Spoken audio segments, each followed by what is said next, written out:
It is estimated that 16% of the Zambian population is HIV positive, resulting in 96,000 deaths per year. HIV/AIDS has a number of widely documented impacts. Not among the most significant is the burden it places on very young children who are infected or affected by the disease.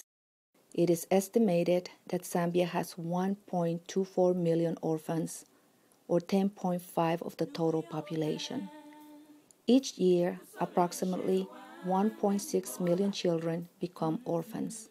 Losing a parent presents an immediate threat to children's survival with negative impacts on their emotional and physical development. Consequently, it is vital to design innovative ways to address the needs of young, vulnerable children and their parents and guardians. Women's Global Connection responded to this problem and initiated the Preschool Teacher Training Institute in 2006 in order to model a way of continuous professional development for underprepared teachers in the Mongo area. The project addressed the lack of understanding of and the gaps in programming for early childhood in Zambia. These connections across continents strengthen the global citizenship of the volunteers who participated from 2006 to 2009.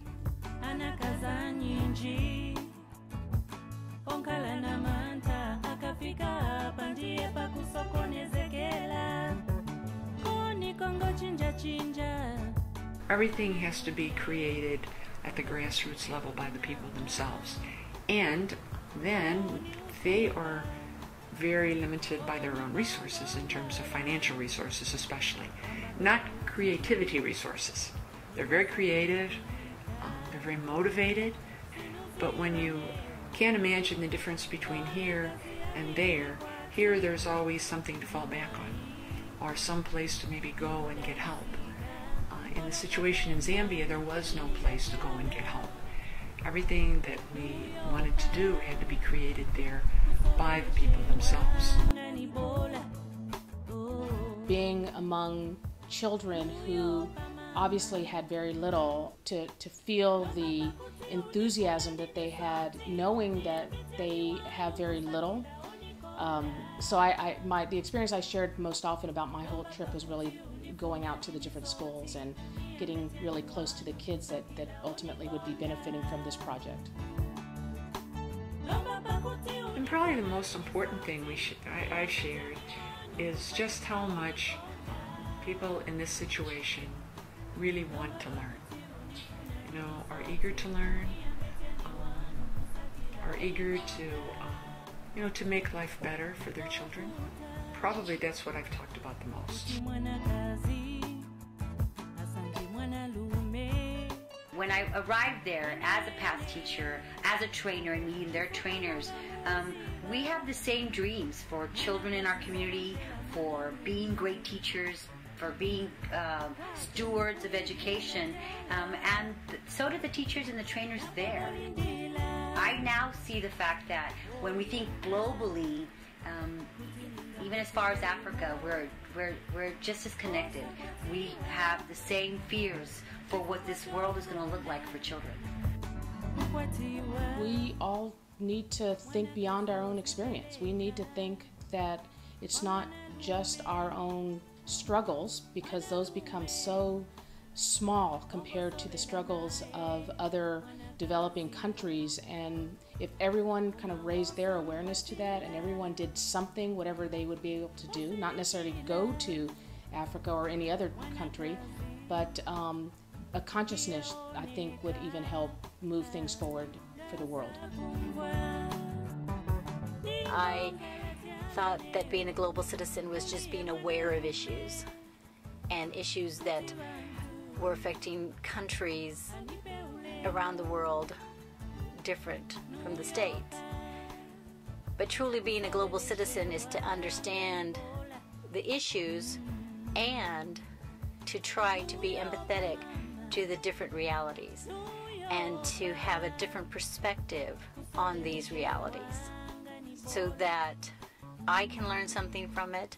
I can bring something back in my teaching, in my writing, in my community work, something that I can share that I've learned from that new perspective.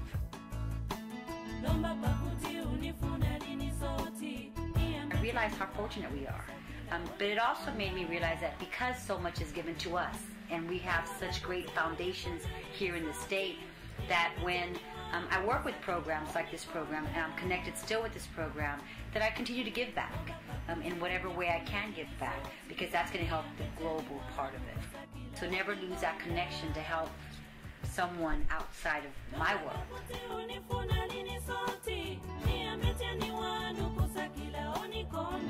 There were a lot of things that people had to adjust to, but what was so really wonderful was that I can honestly say almost every single person came back saying how their life was changed and how they now saw that reality in a different light.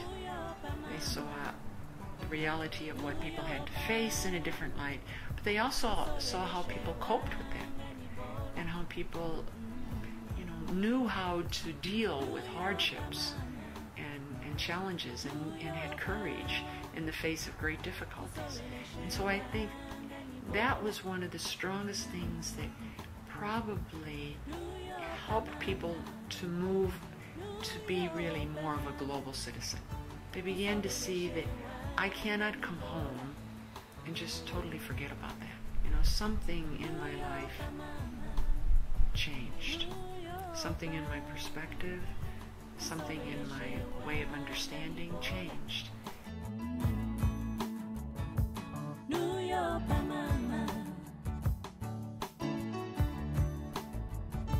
We have to somehow learn how to share with other people, and we also have to learn how to learn from other people. And so to me, global citizen just doesn't mean giving.